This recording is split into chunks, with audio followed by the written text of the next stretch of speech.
저 지금 왕따 시키시는 거예요?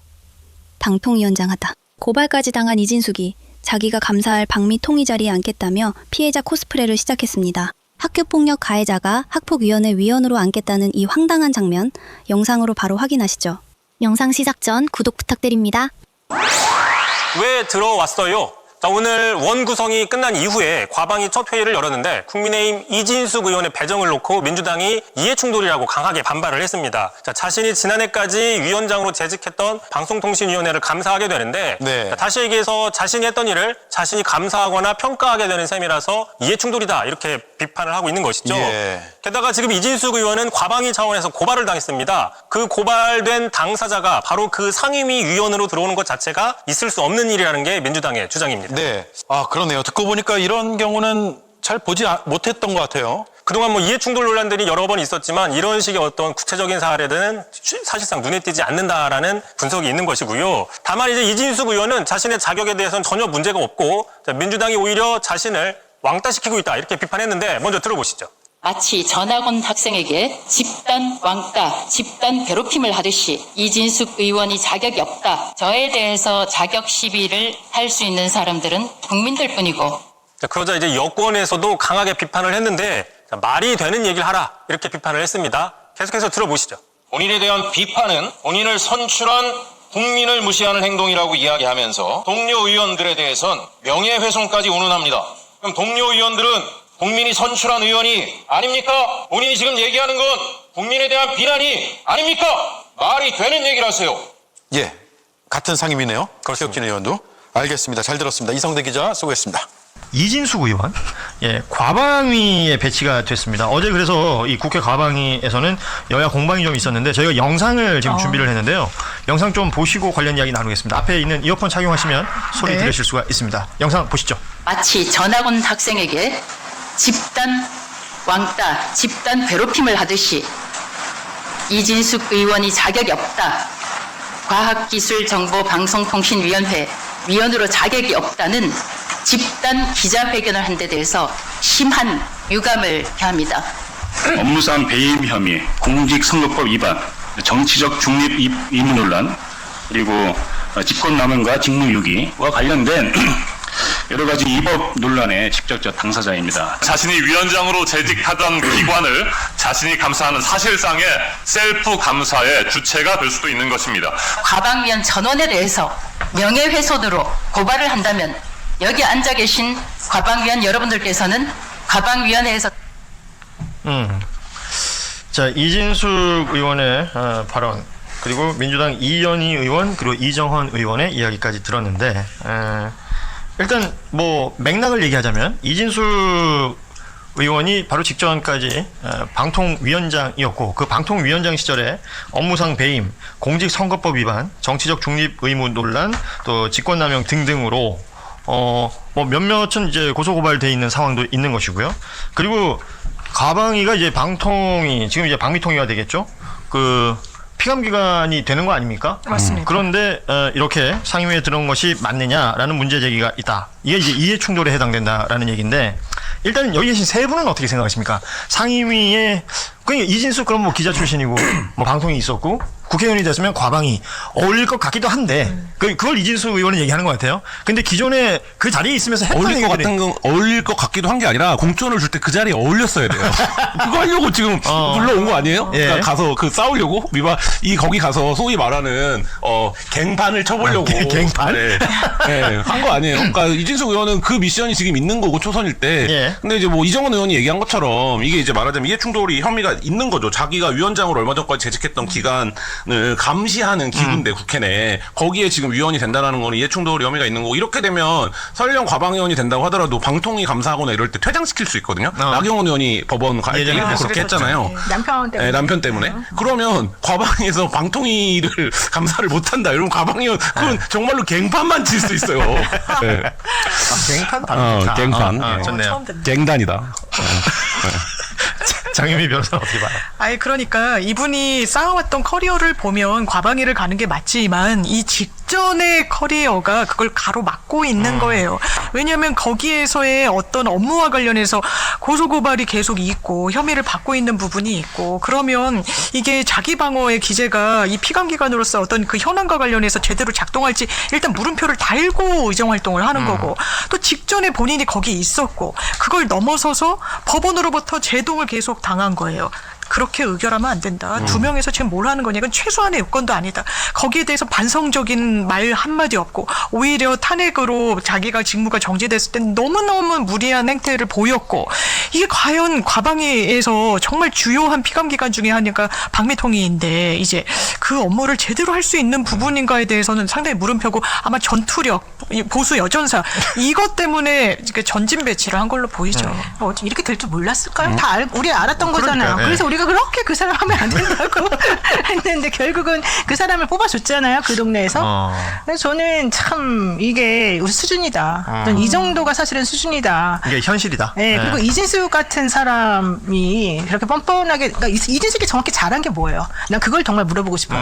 이진숙이 뭐 보수 여전사라고 주장했지만 어떤 면에서 뭐 제빵산업 활성화에 기여 제빵산업? 그러니까 그것도 이제 본인의 이제 주장이었지 현실화된 것도 없잖아. 그러니까 현실적으로 이 사람 도대체가 왜 이 사람이 그 동네에서 마치 무슨 정말 잔다레크처럼 뭔가 자기가 한 것도 없는데 뭔가 되는 것처럼 추앙되었던 이유가 뭐고 그 사람을 왜 뽑아줬는지 마치 그 사람이 나오면 시장이 되든 뭐든지 꼭 무조건 한 자리를 줬어야 된다는 듯이 나왔던 그 상황. 그렇죠. 저는 그게 너무 이해가 안 가고. 지금 보수 중에 천지일보 조사긴 하지만 장동혁 다음 2등이에요. 아, 되게 아니, 높이 그러니까 나오는 웃기는 게 바로 뭐냐면 있더라고요. 그 사람을요 대선주자급으로 누가 올려놨더라고요. 올려놨어요. 예. 그 내가 이게 말이 되는 소리야. 말도 안 된다 그랬더니 나를 눈을 깜빡하고 막 이렇게 쳐다보면서 그쪽 패널들이 왜 안 되냐는 식으로 얘기를 해요. 가능성이 있다. 그러니까 결과적으로 그러면 뭐예요? 이 사람의 실제 능력이 있거나 그 사람이 어떤 올바른 가치관을 가졌거나 어떤 철학을 가지고 있거나 어떤 일을 했거나 이런 거 전혀 상관없이 그냥 누군가하고 서로 상대가 돼가지고 좀 싸움만 했다 내지는 뭔가 좀 분쟁만 일으켰다 그러면 무조건 그 사람이 막 무슨 대권제로 올려서는 게 지금 현재 국민의힘의 수준입니까?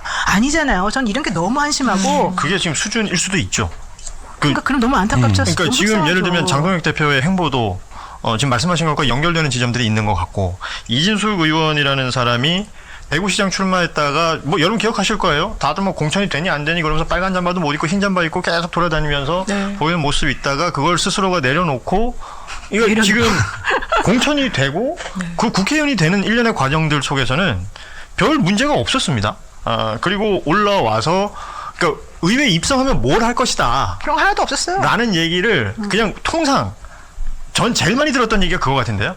최민희랑 붙겠다. 그 얘기했던 것 같아요. 그렇죠. 대립각을 정확하게 세우겠다. 예. 그래서 결국은 그 역할로 좀 설정이 돼 있는 것 같은데 우리 대한민국의 언론들이 아마도 어제 상황을 두고 기사가 대부분 비슷하게 나오는 것 같은데요. 전학온 학생에게 집단 왕따, 집단 괴롭힘을 하듯이라고 시작되는 이진숙 의원의 저 발언만 제목으로 다 뽑더라고요.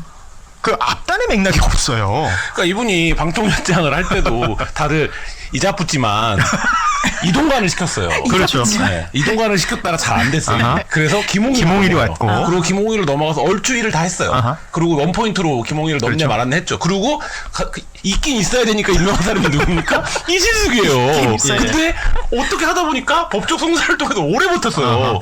그러면서 이제 이미지가 형성되기 시작한 거 아니, 게다가 아닙니까? 일도 안 하고, 네, 안 하고 계속 월급을 받고. 그래서 뭐 빵 사 먹고 이런 논란 나온 거 아닙니까? 진짜 시간대 많고. 그러다가 갑자기 유튜브 나오고. 이 수갑을 차는 일이 발생했어요. 그렇죠. 네. 그래서 그때도 왜 수갑을 채워갖고 사이즈를 덩치를 채웠냐 이런 논란 나왔지만 어쨌든 법 집행하는 과정에서 그게 있었고 선거운동 자체를 뭘로 한 겁니까? 이걸로 한 거예요. 수갑과 빵으로 했죠. 수갑과 빵으로. 그러니까 이분의 인생은 과연 무엇이냐 지금 뭐 이런 거가 근본적으로 회의가 드는데 저 이분이 여전사처럼 잘 살 거라고 생각하지 않아요. 그러니까 막 그렇게 최소한 어떤 전사적 이미지를 갖추려면 논리적인 게 있거나 아니면 분야의 전문성이 있거나 적독성이 있거나 뭐 이래야 되는데 그렇지도 않고 이분이야말로 정말 그 수갑사진 한 장으로 만들어진 이미지인데 본인이 지금까지 해온 이력이 이 기관과 충돌하잖아요. 근데 그거에 대해서 뭐 자기가 왕따 나간다 따돌림 나간다 뭐 이렇게 지금 얘기하는 수준이면 이런 수준의 보수의 여전사를 두는 게 보수한테는 그런 도움이 되는가? 아니 정말 이 사람이 쓰는 단어나 어휘나 예. 이 문장의 내용을 보면요 정말 초등학생 수준, 초등학교 6학년과 중학교 1학년 정도 수준에 딱 그거를 구사를 해요. 근데 예전에 우리가 방송 같은 거 만들 때 보면 중2를 기준으로 해서 맞아요. 만드는 게 가장 맞다 그랬었거든요. 저는 이 사람이 그 문법에 가장 충실하게 그래서 잘 먹히는 경향도 있는 것 같다. 네, 그러면 사람들이 딱 그걸 따가지고 와서 이렇게 언론에서 써주고 본인이 한 말에 딱 정확하게 그런 수준으로 듣기를 원하는 사람들에게 탁탁 귀에 꽂아주고. 근데 실제 콘텐츠는 하나도 없거든요. 지금 저 상황을 만든 이후에 끝나고 나와서 기자회견을 했단 말이에요. 그러면서 민주당 앞으로 각오해라 라고 얘기를 했어요. 그러니까 의정 활동을 통해서 뭘 하겠다보다는 이제 민주당과의 어떤 트러블을 만들어서 그 스스로에게는 또 주목받는 효과들은 또 있을 수 있으니까 그러니까 그걸 하겠다라는 것처럼 저는 들렸거든요. 그러니까 저는 국민의힘에서 가장 많이 들리는 말 중에 낯선 게 그리고 방향이 맞는지 의문인 게 왜 여당이랑 싸우지 않냐? 왜 민주당과 각을 세우지 않고 당내 비난의 화살을 쏘느냐? 뭐 이런 취지를 할 때 국민의힘 내에서 항상 얘기되는 것 중에 예. 아니 싸우는 게 의원이 하는 일이 아니잖아요. 야당은 물론 공세의 수위를 높일 수도 있고 비판할 수도 있지만 그게 본류이자 본캐에서는 안 되는데 지금 본인들이 대한 세력으로 자리매김할 수 있는 의지와 능력은 없으니까 오로지 싸우는 거, 전투력으로, 화력으로, 입으로 공격하는 거 여기에 머물고 있다. 이게 그냥 한 단면이다 이렇게 생각합니다. 예. 이진숙 과방위 보임 공방. 어제 과방위에서 국민의힘 이진숙 의원을 과방위 위원으로, 그러니까 상임위 위원으로 보임하는 것을 두고 여야 의원들 간에 좀 고성이 오갔다고요? 네, 민주당에서 반대했고 국민의힘은 왜 반대하느냐 이렇게 반발하면서 논란이 있었던 건데 이진숙 의원이 방송통신위원장 출신이잖아요. 예. 그러니까 지금은 방미통위 방송미디어통신위원회로 바뀌었는데 이 방송통신위원장을 했던 사람, 즉 피감기관 수장이 기관 감사하는 자리에 와도 돼? 이게 첫 번째로 민주당이 반대하는 이유입니다. 그리고 민주당이 반대하는 이유가 총 세 가지인데 이거 외에도 두 번째는 이 의원이 방통위원장을 할 때 뭐 업무상 배임, 그다음에 정치적 중립 의무 위반 이런 것들로 지금 논란이 돼 있는 상황이거든요. 예. 뭐 법인카드 사용한 거라던가 아니면 뭐 페이스북에 글 써가지고 정치적 중립 위반 의무 위반했다라든가 이런 것들이 논란이 돼 있는데 이런 사람 받을 수 없다라는 게 두 번째 논리고요.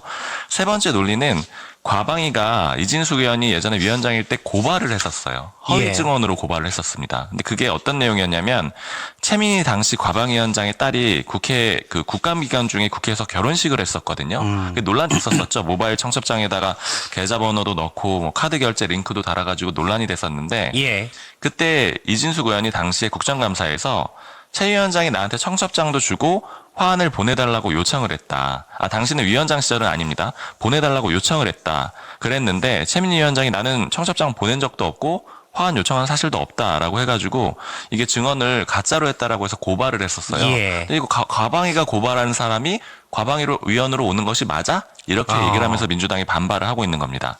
어제 표현들도 좀 전해드리면 이현희 민주당 의원 같은 경우에는 이해충돌 당사자다. 제안하는 게 맞다라고 했고 또 민주당의 이정원 의원은 심판석에 앉아서 일하겠다라는 거 아니냐. 비상식이다 몰상식이다 이렇게 비판을 했습니다. 근데 이진숙 의원은 뭐라고 했느냐면 마치 전학 온 학생한테 집단 왕따, 집단 괴롭히를 하는 것 같다. 이렇게 반박을 했습니다. 예. 만약에 이진숙 의원이 과방위 위원으로 보임이 된다면 과방위가 또 뉴스가 많이 나올 것 같은 느낌은 좀 듭니다. 네. 예. 민주당 전당대회 얘기도 조금 더 해보도록 할까요? 예. 먼저 이 부분을 약간 김준일 평론가와 짚어보도록 하겠습니다. 일단 이진숙 의원이 과방위 위원으로 하는 건 예상은 됐었어요. 예. 어떻게 보십니까? 뭐 그쪽에 전문성이 있으니까 가는 게 자연스럽죠. 다만 말씀하신 대로 이제 각종 고소고발건이 있어가지고 이게 적절하냐, 이해충돌이 있느냐, 뭐 그건데 이해충돌은 그냥 그때그때 달라요 같아요. 그러니까 지난번에도 나경원 의원이 법사위 간사를 하는 걸로 놓고 지금 굉장히 신경전이 그때 추미애 법사위원장하고 굉장히 신경전이 있었잖아요. 그때 논리가 이제 국회 선진화법 패스트트랙 그때 있을 때 뭐 이제 국회 난동 이걸로 이제 재판받는데 이게 이해충돌 아니냐 뭐 이런 게 있었는데 그걸 이해충돌로 사실 볼 수 있을까? 뭐 그런 생각도 들어요. 그러니까 뭐 재판에 영향을 끼칠 가능성이 없고 그리고 남편이 이제 법원장인 거 그거는 근데 안 하면 되잖아요. 그러니까 그때 질의를. 그래서 그때 어쨌든 그거에 전선이 생겨가지고 상당히 문제가 됐고 결국은 이제 포기를 했죠 국민의힘이. 뭐 그런 거라서 이거를 이제 소위 말해서 익스큐즈를 해주려면은 해줄 수도 있고 아니면 아닌데 민주당에서는 이제 좀 각을 세워보자 이렇게 만든 것 같고 이진숙 의원도 막 이제 사례를 열거를 했어요. 2014년 세월호 유가족 대리기사 폭행 사건으로 고소됐던 김현 의원, 공직선거법 위반 혐의로 송치됐던 이정원 의원, 코인 투자 수익을 숨기려 공직자 윤리위 심사 업무를 방해한 혐의로 기소됐던 김남국 의원은 과방위원 자격이 있어서 활동했느냐 뭐 이런 건데 좀 약간 억지로 아무거나 다 끌어온 느낌이 예. 있어요. 이게 사실은 과방위 업무랑 연관된 건 아니잖은데 이런 식으로 넓게 보자면은 다 관련돼 있다. 다 문제가 될 수 있다. 사실 뭐. 엄격하게 본다면 다 이해 충돌에 좀 해당할 수 있는 일들이 과거부터 많이 있었고, 근데 엄격하면 그때도 안 됐는데 종종 되다 보니 이번에 문제가 돼도 또 막 핏대 세우긴 애매한 그렇다는 거군요. 그렇죠. 그런데 이거를 바꿀 수는 없어요. 그러니까 이를테면 간사 선임을 한다 그러면은 그거는 상임위원장 몫인데 이거는 여기에 배제되는 게 그러니까 여기에 보임을 하는 거는 이제 국민의힘이거든요. 국회의장하고 국회의장이 만약에 뺄 수도 있는데 정 문제가 되면은 근데 그러면 이제 시작부터 완전 충돌이죠. 그래서 그냥 여기에서 과방에서 활동하지 않을까. 그리고 중요한 문제에 있어서는 의결권을 좀 제한하는 방식, 의결권이나 이제 발언권을 제한하는 방식으로 본인과 관련된 거는 뭐 이런 식으로 하지 않을까 그렇게 보입니다. 그 이진숙 의원을 볼 때 좀 앞으로 주목해서 보셔야 되는 게 어제 뭐 여론조사 결과 세세하게 말씀은 안 드리겠는데 여론조사가 하나 나왔는데 보면은 보수층 한정으로 했을 때 장동혁 대표 뭐 다음으로 이진숙 의원이 조사가 되고 있어요. 그래가지고 지금 이 국민의힘 내에서는 크게 보면은 개혁 세력 쪽에서는 오세훈, 한동훈, 이준석. 그 다음에 이제 강경 보수 쪽 세력에서는 장동혁, 이진숙 이런 그림으로 좀 정리가 되고 있고. 그게 이제 그러면 질문 조항은 뭐였나요? 뭐 차기 대선 주자 또는 뭐 차기 대선 후보입니다. 차기 대선 후보를 물은 건데 보수 지지층 내에서 한정했을 때 이진숙 의원이 좀 높게 나왔다라는 거고. 이 이진숙 의원의 그래서 포지션에 대해서 당권파 쪽에 물어보니까 일단 당권파 쪽에 그러니까 장동혁 대표 쪽 사람들은 보완제 내지는 스페어다. 그러니까 둘이 이렇게 사이가 나쁘지 않고 장동혁 대표가 좀 어려울 때 도와주고 이런 그림이라고 일단 얘기들은 하고 있는데 이 내부에 항상 경쟁자들이 중요하기 때문에 이 구도도 좀 보시는 게 좋을 것 같아요. 항상 내부 경쟁자를 가장 견제하는 내부에서 그런 게 좀 있었기 때문에 근데 이진숙 의원도 사실은 호락호락한 스타일은 아니어서 봐야 될 것 같습니다. 수기 이진숙이 과방위에 이 묘묘 같은 사람이 있었나 봐. 야 새로운 사람 안 돼. 뉴페이스 안 돼. 돌고 돌아 이진숙. 어떻게 여기를 들어왔을까? 왜 저기 앉아 있는 거지? 근데 이 사람은 여기 앉아 있으면 안 되는 사람이 맞습니다.